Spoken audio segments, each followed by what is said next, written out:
Good morning everyone. तुम्हारा सबाई केमन आछो? एक नतून दिन नतून ब्लग शुरू करलाम। पुरो ब्लगटा देखो, आशा करी तुम्हादेर ब्लगटा देखते खूब भालो लागबे। सकाल बेलाय उठे गेছি, আজকে বেশ সুন্দর একটা হাওয়া দিচ্ছে, সাথে একটা মিষ্টি রোদ্দুরও উঠেছে। তো রান্না তো শুরু করব, তার আগে চিনিকে খাইয়ে নিয়েছি ছাতু। বাট আমরা যে ব্রেডটা খাবো না, তখন ব্রেডও চাইবে, তাই ওর জন্য একটা ব্রেডও নিয়েছি। পুরোটা তো খাবে না, যেটুকু খাবে তারপর আমরা খেয়ে নেব। তো আমি আর সন্দীপ একটু আদা দিয়ে চা খেলাম আর পিনাট বাটার স্যান্ডউইচ খেলাম। তো লাঞ্চটা করতে দেরি হয়, ওই জন্য ব্রেকফাস্টটা রোজই চেষ্টা করি একটুখানি ভারী খেয়ে নিতে। খেয়েটে এসে আর সময় নষ্ট না করে খেতে যাওয়ার আগেই না সমস্ত কিছু রেডি করে গেছিলাম, পেঁয়াজ টেয়াজ কেটে। তো এসে চিকেনটা বসিয়ে দিয়েছি। আজকে রান্না করব চিকেন আর ভেজিটেবলস, ডাল, মুগ ডাল রান্না করব। তো চিকেনের মশলা টশলা কষিয়ে নিচ্ছি। আর এই আজকে বাজারে যেতে হতো, মানে বাজারে ইচ্ছা করেই না আমরা এখন ওই প্রত্যেক শুক্রবার বা শনিবার বাজারে যাচ্ছি না। কারণটা কি বলো তো, একটু একটু জিনিস থেকে না সবজি শুকিয়ে যায়। ওই জন্য দেখবে লাস্ট কটা সপ্তাহ ধরে আমি যতক্ষণ না বাজার পুরো খালি হচ্ছে ফ্রিজ থেকে, ততক্ষণ আমি যাচ্ছি না। যে খালি হয়ে গেলে একদিন খালি ডাল ভাজা সিদ্ধ এই সমস্ত খাবো, তারপরে বিকালবেলায় বাজারে যাব। তো ওটাই আর কি ফলো করছি। চিকেনটাও শেষ করলাম, আর একটু বোনলেস পিস আছে, ওটা দিয়ে কালকে কিছু বানিয়ে ফেলবো। এদিকে মুগ ডালটাও ধুয়ে কুকারে বসিয়ে দিলাম, চিকেনটাও কুকারে দিয়ে দিয়েছি কষিয়ে টষিয়ে। চিনিকে একটা লেবু কেটে দিয়েছি, ও টুকটুক করে খাবে, খেয়ে তারপরে পাপার সাথে যাবে একটু নিচে ঘুরতে বা খেলাধুলা করতে। আর আমি এদিকে চলে এসেছি, কুকারটা বসিয়ে দিয়ে একটা দুটো হুইসেল পড়বে মুগ ডালটায়, ততক্ষণ আমি একটু বিছনার চাদর টাদর চেঞ্জ করে নিলাম। মাঝখানে গিয়ে কুকারটা বন্ধ করে দিয়ে এসেছিলাম, কুকারের হাওয়াটা রিলিজ হবে, তারপরে তো ডালটা বের করবো। তো বিছনার চাদর টাদর সব চেঞ্জ করে একটু দরজাটা খুলে কিছুক্ষণ রাখলাম, যেহেতু চিনি ঘরে নেই, তো এদিকে দরজাটা খুলে রেখেই আমি কাজ করছিলাম। এদিকে এসে তারপরে আমি এবার কুকার থেকে ওটাগুলোকে বের করে না, সবজিগুলো যেহেতু একটু বড় বড় করে কেটেছি, তো ওই জন্য সবজিগুলোকেও একটা ভাপ দিয়ে নিলাম, মানে হুইসেল দিয়ে নিয়েছি আর কি। তারপরে মিক্স ভেজ ডাল রেডি হয়ে গেছে। এটা খেতে কিন্তু খুব ভালো লাগে। আর এই দেখো, চিনি গেছিলো সন্দীপের সাথে নিচে গিয়ে, ওর থেকে সবাই বড় কিন্তু, ও সবার সাথে গিয়ে দৌড়াদৌড়ি করছে, খুব মজা পেয়েছে। ঘরের বাইরে গেলেই খুব মজা পায়। তো যখন যখন সময় পায় সন্দীপ, আমি তো আর এই সময়টায় নিচে যেতে পারি না খুব একটা, তো সন্দীপ যখন সময় পায় ওকে নিচে নিয়ে যায়। গতকালকেও নিয়ে গেছিলো, আজকেও নিয়ে গেছে। তো খেলতে খেলতে গিয়ে ওখানে দেখো কী একটা যেন দেখেছে, আর ওটা নিয়ে আবার বসে পড়েছে। তারপরে সন্দীপ গিয়ে যেই বলেছে যাও উঠে গিয়ে খেলো, তারপরে নাকি আবার ওদের সাথে খেলা শুরু করেছে। তো ফুলহাতাই জামা কাপড় পরে পাঠাই, কারণ নিচে গেলে খেলতে খেলতে পড়ে গেলে না ওইগুলো তোর হাঁটুতে লেগে যাবে, ওই জন্য। সাইকেল তো নিয়ে গেছিলো, তারপরে চলে এসছে। তো এখন চিনিকে স্নান করিয়ে দেবো, তার আগে আমার রান্নাঘরের এইসব জায়গাটাও পরিষ্কার হয়ে গেছে, তো ভাবলাম তরকারিগুলো একবারে ঢেকে রেখে যাই। তো এই হচ্ছে ডালটা খেতে কিন্তু খুব ভালো হয়। আশা করি সবাই বাড়িতে মোটামুটি ট্রাই করো সবজি টবজি দিয়ে। তো এইসব করা না হয়ে গেছে। এখন চিনিকে খাওয়াবো, একটু সময় আছে, স্নান করাবো। তো ভাবলাম আমি একটুখানি পুডিং বানাবো, অনেক দিন ধরে ভাবছিলাম। তো এটা তোমাদের সাথে রিলসে শেয়ার করবো। তো পুডিংটা একবার বসিয়ে দিল ওই কেকের মতন, 30-35 মিনিট, কোনো ঝামেলা নেই। তো ওই জন্য ভাবলাম যেটা একটু বসিয়ে দিই, বসিয়ে দিয়ে চিনিকে স্নান করাবো, তারপরে খাওয়াবো। তো বসিয়ে দিয়ে এসে চিনিকে তেল মাখিয়ে দিয়েছি। চিনির পেয়ে গেছে ঘুম, কিন্তু চিনিকে এখন খাওয়াতে হবে, তাড়াতাড়ি করে গিয়ে আগে খাইয়ে নিয়েছি। তো তারপরে চিনি ঘুমিয়ে পড়ার পরে সন্দীপও ঘরটার মুছে নিয়েছে, সমস্ত কাজ হয়ে গেছে সন্দীপের। আমি একটু পুজো দেবো, গাছে আজকে বেশ কয়েকটা নয়নতারা ফুটেছে, তো ভাবলাম গাছের ফুলগুলো তুলে নিই। আর নিজের হাতের গাছ লাগানো, আর তাতে যদি একটাও ফুল হয় আর সেটা দিয়ে পুজো দেওয়া যায়, মনে একটা আলাদাই শান্তি আসে।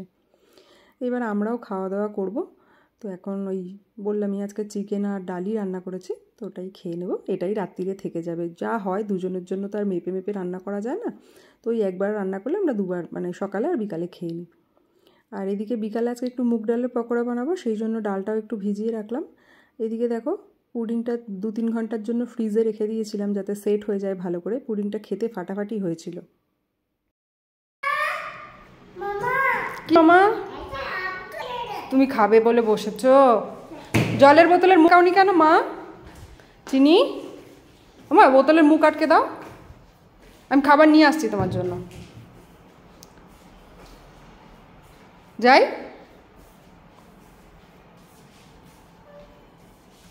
ঘুম থেকে উঠেছো?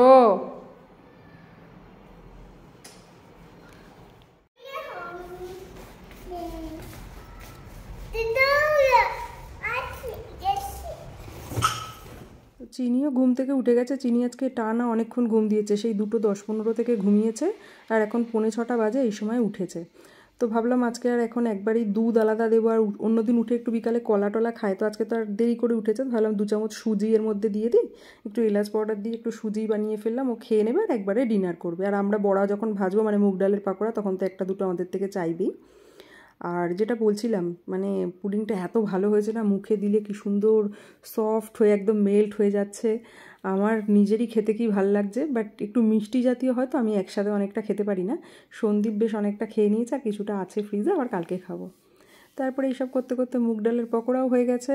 আর আজকে আবার ভাবলাম যে এই পকোড়ার সাথে কি গ্রিন টি খাবো, তাই জন্য একটুখানি কফি বানিয়ে নিলাম, ব্ল্যাক কফি দুজনের জন্য। তো এখন আমি আর সন্দীপ খাবো এটা। তো তার মাঝখান দিয়ে জানা কথা, চিনিতে একটু ভাগ বসাবেই, তো ম্যাডাম একটা তুলে নিয়েছে, 2টো বড়া খেয়েছে। খুব খুশি হয়েছে পকোড়া খেয়ে মুগ ডালের।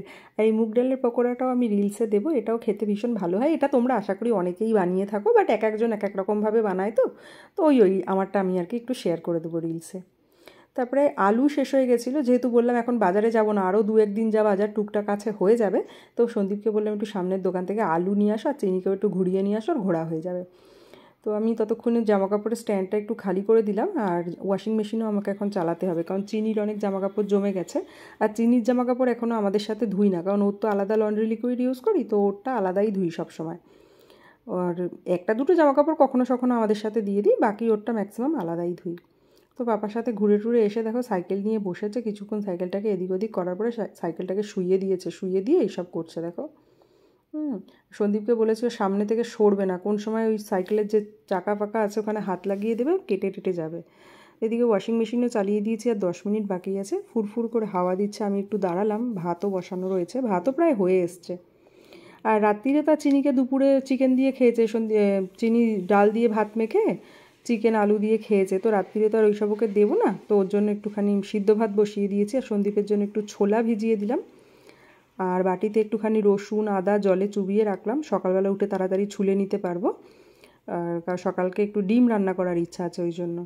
এর মধ্যে 2টো পার্সেল আজকে সকালেই এসছে। একটা হচ্ছে চিনির জন্য একটা ব্যাগ অর্ডার করেছিলাম, চিনির একটা ব্যাগ আছে জানো তো, ইউনিকর্ন ব্যাগ, গোয়া থেকে কিনেছিলাম, বাট ওটা না মানে সাইজটা একটু বড়, তো আরেকটু 2-3 বছর না গেলে ওটা ক্যারি করতে পারবে না। এটাও ইউনিকর্ন, এটা একদম সস্তার ব্যাগ, কিন্তু 164-65 টাকার মতো নিয়েছে, মিশো থেকে নিয়েছি, বাট কোয়ালিটিটা সত্যিই খুব ভালো ওই প্রাইস রেঞ্জ অনুযায়ী।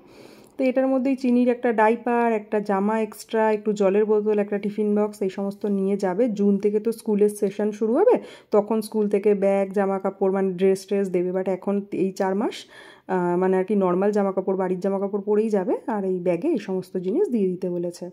তো তোমাদের সাথে শেয়ার করবো যেদিন চিনি প্রথম স্কুলে যাবে। আর প্রথমে না ব্যাগের চেনটা খুলতে পারছিলাম না, আমার খুব ভয় লাগছিল যে আমি কি ছিঁড়ে টিড়ে ফেললাম বা নষ্ট করে ফেললাম এরকম, তারপরে দেখলাম না সব ঠিক হয়ে গেছে। ওই ব্যাগটা অ্যাকচুয়ালি ভাঁজ করা ছিল, তো তাই চেনের ওই জায়গাটা একটু অসুবিধা হচ্ছিল। ব্যাগের কোয়ালিটিটা প্রাইস অনুযায়ী সত্যিই খুব ভালো জানো তো, দারুণ কোয়ালিটি। আর তারপরে আর একটা জামা অর্ডার দিয়েছিলাম, চিনি গত বছর সরস্বতী পুজোয় শাড়ি পরেছিল, তো প্রত্যেকবারই কি শাড়ি পরাবো, ওই জন্য এবছর ওর জন্য শাড়ি নিইনি, এবছর ওর জন্য একটা জামা নিয়েছি ওই সরস্বতী পুজোর থিমে। তো সরস্বতী পুজোর দিন পড়বে, তখন তো তোমাদেরকে দেখাবোই, তার আগে ভাবলাম এসেছে যখন তোমাদের সাথে একবার শেয়ার করে দিই। আর এটা তো ওই আমি চিনির জন্মদিনের জামা, তারপরে দুর্গা পুজোয় যে দুর্গা ঠাকুরের জামাটা নেওয়া হয়েছিল, যে দিদির থেকে নিই, রানুস বুটিক অ্যান্ড মোর, ওই দিদির থেকেই নেওয়া রয়েছে। তো আমি যদি কারোর দরকার হয় আমাকে বলবে, আমি দিদিকে ট্যাগ করে দেবো, দিদির সাথে ডিরেক্ট কথা বলে নিতে পারো। রিজনেবল প্রাইস থাকে, হাতের কাজ খুবই সুন্দর, হয়তো তোমরা দেখেছো এই জামা কাপড়গুলো, আর দিদির কথাবার্তাও ভীষণ ভালো। তো এটা আবার ভেবো না কোনো পেড প্রমোশন বা প্রমোশন করছি দিদির, এরকম না, ওনাকে আমি আগের থেকে এই সমস্ত করার আগের থেকে আমি ওনাকে চিনি, তাই জন্য বললাম। কিন্তু তো খুবই ভালো, ওই জন্য আমি আবার চিনির জন্য একটা এই জামা অর্ডার দিয়েছি। আবার হয়তো সামনের বছর শাড়ি বা ঘাগরা কিছু একটা দেবো, প্রত্যেক বছর ইচ্ছা আছে একটু চেঞ্জ করিয়ে করিয়ে ড্রেস ট্রেস পরাবো। ছোট্ট তো তো গুড়গুড় করে হাঁটবে আর দেখতে ভালো লাগবে। গত বছর শাড়ি পরেছিল, শাড়িটা আছে এখনও, ব্লাউজটা হয়তো এবছর গায়ে হবে না, বাট শাড়িটা হয়ে যাবে, ওই রেডিমেড শাড়িগুলো যেমন হয়। তো ব্লগটাকে আর বেশি বড় করব না গো, আমাদের তো এখন রাত্রিবেলায় খাওয়া দাওয়া বাকি আছে। তো তোমাদেরকে জামা টামা দেখানোর পরে চিনিকে গিয়ে খাইয়েও দিয়েছি, চিনির খাওয়া হয়ে গেছে, আর আমার ফোনের স্ট্যান্ডটা নিয়ে দৌড়ে বেড়াচ্ছে আমাকে দেবে না বলে। তো চলো এখন ব্লগটাও শেষ করি। তোমাদের ব্লগে কিছু ভালো লেগে থাকলে লাইক করে দিও, কমেন্টস করে দিও, আমার প্রোফাইলটা এখনও ফলো না করা থাকলে প্লিজ ফলো করে দিও। আবার তোমাদের সাথে দেখা হবে কালকে একটা নতুন ব্লগে। টিল দিন তোমরা সবাই খুব ভালো থেকো। Good night.